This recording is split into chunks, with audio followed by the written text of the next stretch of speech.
ಕನ್ಯಾ ರಾಶಿಯವರ ಜೀವನ ಹೇಗಿರುತ್ತೆ ಈ ಸಂವತ್ಸರದಲ್ಲಿ, ಏನು ಸುಖವಿದೆಯೋ ದುಃಖವಿದೆಯೋ, ಬೇವೇ ಸಿಗುತ್ತೋ ಬೆಲ್ಲವೇ ಬರುತ್ತೋ ಅನ್ನೋದನ್ನ ನೋಡೋದಾಯ್ತು ಅಂತ ಹೇಳಿದ್ರೆ ನೋಡಿ, ಕನ್ಯಾ ರಾಶಿಯವರಿಗೆ ಆದಾಯ 8, ವ್ಯಯ 11, ಆರೋಗ್ಯ 6, ಅನಾರೋಗ್ಯ 6, ರಾಜಪೂಜ 0, ರಾಜಕೋಪ 5, ಸುಖ 6, ದುಃಖ 3.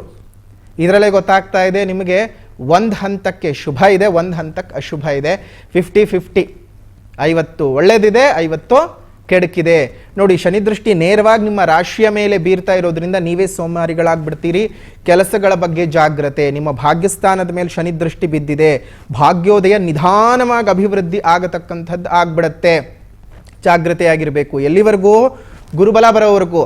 ಗುರುಬಲ ಬಂದಾಗ ಶನಿ ಏನಾದರೂ ಕೆಲಸ ಮಾಡಲ್ವಾ ಅಂತ ಕೇಳಿದ್ರೆ ನೋಡಿ, ಉಚ್ಚಂಗತನಾಗಿ ಬರ್ತಾ ಇರತಕ್ಕಂತಹ ಗುರುವಿನ ಪ್ರಭಾವವು ನೇರವಾಗಿ ಶನಿಯ ಮೇಲೆ ದೃಷ್ಟಿಯನ್ನು ಕೊಡೋದ್ರಿಂದ, ಗುರುದೃಷ್ಟಿ ಶನಿ ಮೇಲೆ ಬಿದ್ದಾಗ ಅಲ್ಲಿಂದ ನಿಮಗೆ ಗೊತ್ತಿಲ್ಲದ ಹಾಗೆ ಚುರುಕುತನ ಬರುತ್ತೆ.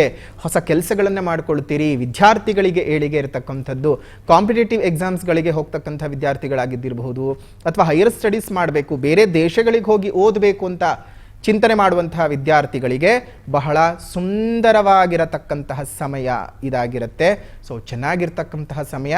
ಜಾಗ್ರತೆ. ಕೆಲ ವಿಚಾರಗಳಲ್ಲಿ ಯಾವುದೇ ಕಾರಣಕ್ಕೂ ಇಲ್ಸಲ್ಲದ ಇನ್ವೆಸ್ಟ್ಮೆಂಟ್ಗಳನ್ನು ಮಾಡ್ಕೊಳ್ಳುವಂಥದ್ದು, ಅಥವಾ ಬೇರೆಯವರನ್ನ ನಂಬಿ ಶ್ಯೂರಿಟಿಗಳನ್ನು ಕೊಡ್ತಕ್ಕಂತಹದ್ದು, ಲೇವಾದೇವಿ ಚಿಟ್ ಫಂಡ್ಸ್ ವ್ಯವಹಾರಗಳನ್ನು ಮಾಡ್ತಾ ಇರತಕ್ಕಂಥವ್ರು ಯಾವುದೇ ಕಾರಣಕ್ಕೂ ಪತ್ರದ ವ್ಯವಹಾರಗಳಿಲ್ಲದೆ ಅವ್ರಿಗೇನೋ ಒಂದು ಸಹಾಯ ಮಾಡಕ್ಕೆ ಹೋಗೋದು, ಈ ಥರದ್ದೆಲ್ಲ ಮಾಡಕ್ಕೆ ಹೋಗಬೇಡಿ, ಸಿಕ್ಕಾಕೊಳ್ಳುವ ಸಾಧ್ಯತೆಗಳಿರುತ್ತವೆ. ಜಾಗ್ರತೆಯಾಗಿದ್ದು ಕೆಲ ವಿಚಾರಗಳನ್ನು ಜೀರ್ಣಿಸ್ಕೊಂಡು ಮುಂದಕ್ಕೆ ಹೋಗಿ ಒಳ್ಳೆಯದಾಗಲಿ. ಅದೇ ರೀತಿಯಾಗಿ ನೀವು ಮಾಡ್ಕೊಳ್ಬೇಕಾಗಿರ್ತಕ್ಕಂತಹ ಪರಿಹಾರನಾದರೂ ಏನಪ್ಪ ಅಂತ ಹೇಳಿದ್ರೆ, ವಿಷ್ಣು ಸಹಸ್ರನಾಮದಲ್ಲಿ ಬರ್ತಕ್ಕಂತಹ ಈ ಸಾಲುಗಳನ್ನು 3 ಬಾರಿ ಹೇಳಬೇಕು. ಶ್ರೀರಾಮ ರಾಮ ರಾಮೇತಿ ರಮೇ ರಾಮೇ ಮನೋರಮೆ ಸಹಸ್ರರಾಮ ತತ್ತುಲ್ಯಂ ರಾಮನಾಮ ವರಾನನೆ. ಶ್ರೀರಾಮ ರಾಮ ರಾಮೇತಿ ರಮೇ ರಾಮಿ ಮನೋರಮೆ ಸಹಸ್ರನಾಮ ತತ್ತುಲ್ಯಂ ರಾಮನಾಮ ವರಾನನೆ. ಶ್ರೀರಾಮ ರಾಮ ರಾಮೇತಿ ರಮೇ ರಾಮಿ ಮನೋರಮೆ ಸಹಸ್ರನಾಮ ತತ್ತುಲ್ಯಂ ರಾಮನಾಮ ವರಾನನೆ.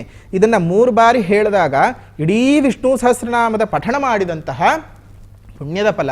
ಜೊತೆಗೆ ಇದನ್ನು ಸಂಕಲ್ಪಪೂರ್ವಕವಾಗಿ ಮಾಡಬೇಕು. ಅಂದರೆ ಇದನ್ನು ನಾನು ಯಾಕೆ ಹೇಳ್ತಾ ಇದ್ದೀನಿ ಅನ್ನೋದನ್ನು ಹೇಳಿ ಅದಾದ ನಂತರ ಇದನ್ನು ಪಠಣ ಮಾಡ್ತಾ ಬನ್ನಿ.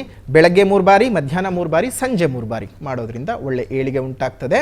ಶುಭವಾಗಲಿ.